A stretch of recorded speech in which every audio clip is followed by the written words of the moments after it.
2012 Honda Pilot, it turns over. I get fuel, I disconnect the fuel line. I'm getting fuel, strong fuel up front, but it won't start.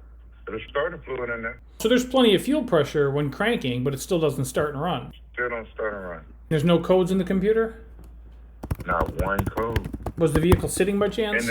Well, somebody just done some work on it, and I can't find out what they done. But they say the car was running, now the car is not running. So it wasn't sitting for a long period of time, is that correct? No, sir. And have you checked injector pulse? No, because I do not have my NOID. Is there an anti-theft or a security light on or flashing on the dash? No. All right, so this is... The green key light comes on and go off also. Perfect. So this is actually really good news.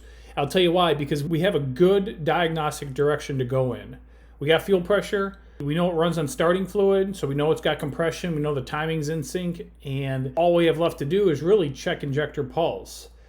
I suppose you could check for power to the injectors with a test light or a voltmeter. I have a probe. You could do that. You could start there. But if there is power, then we need to get on a NOID light. Sure What's that? To make sure we getting ground from the computer. Yes, sir. You got it. That's correct. But put it this way, if we got injector pulse and it only runs on starting fluid, that tells me we got bad fuel, which wouldn't be very likely. But sometimes people don't, well, a lot of times people don't tell me the full story, and the vehicle does, it was sitting for a really long time, and then all of a sudden, oh, it was sitting for like 2 years, we forgot to tell you that, and it's just bad gas. So depending on what we find when we check injector pulse, that'll be our next course of action here. But well, I'm trying to see how will I get to the injectors. They're up under this intake. So what you could do is you could follow the harness back and see if you could find a place where connector or a place where they all come together, and then just check for power. I think it's going to be the yellow wire. Yellow wire is the power? Yes, it is. I see these little junctions on top.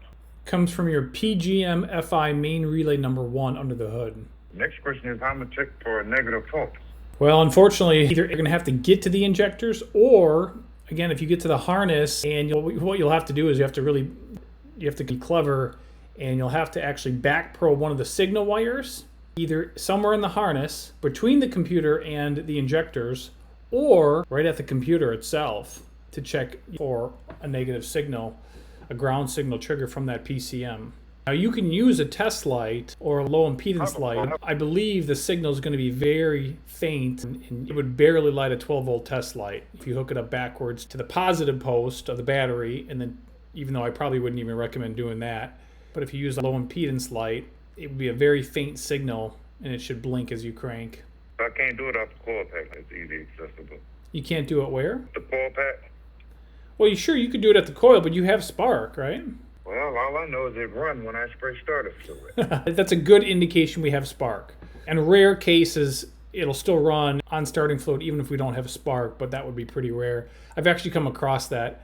But you could just check for spark. It won't do it long, but it will, because it's pinging basically. It's pre-igniting on starting fluid, and there's no spark, but it's enough to actually ignite the fuel in the cylinder. But if you really wanted to, you could just check for spark. If there's no spark, well, then you could go to the ignition coil, and then you could check for a ground signal trigger. You could go that direction. You could certainly do that. We got 6 ignition coils on this, so if you're going to go that direction, you could just go to the easiest ignition coil, and then just check for spark there, and then check for your ground signal trigger on the wire coming from the computer. I gotta go spin the key, set the probe up, and look all at the same time. Yep. Red wire is probably going to be our power wire at the ignition coils. Black's going to be a constant ground, and then there's going to be a third wire at every ignition coil that's going to change color, because that's going to be your signal wire coming from the computer. Number 6, you got a tan wire. Number 5, you got a yellow wire. Number 3, you got a blue wire. Number 4, you got a light blue wire. That's the one. I think I'm on. See, I got power, I got ground, and I was trying to be on the signal wire. I have 1.9 volts on it, and now the battery, dude. I think this will be it. It's not my joke. Another thing you could do, I was going to say, another thing you could do too is if you have a scan tool that can read live data, you could see if there's engine RPM while cranking. So in live data, I do supposed to have engine RPM during cranking? 150, 200 RPM while cranking? Absolutely, because the crankshaft is in fact turning. So it should display 100 to 200 M when cranking. I don't think I was doing that, because I looked at the cam and the crank.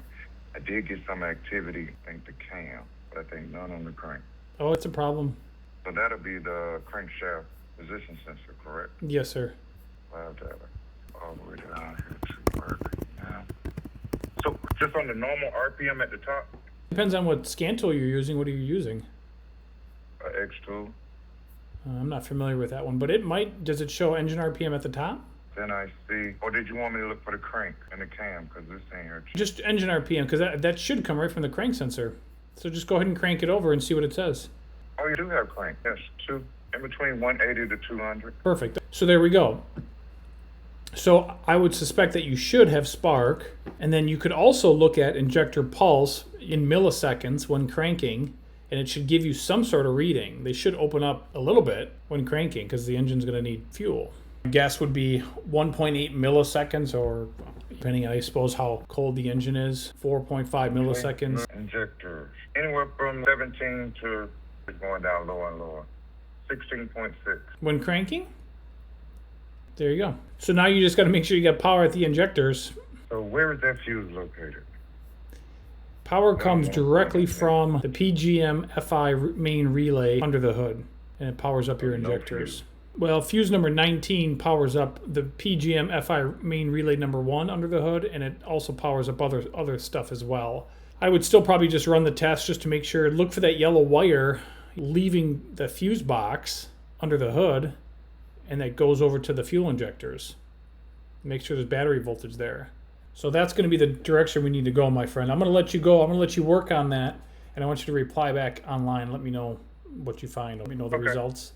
Is that possibly a ground issue that can do this? Yes, but we don't know. Yes, it is possible, but we still have to run the tests. Thank you. All right, you bet. You're welcome. I'll talk with you soon. All right, bye-bye.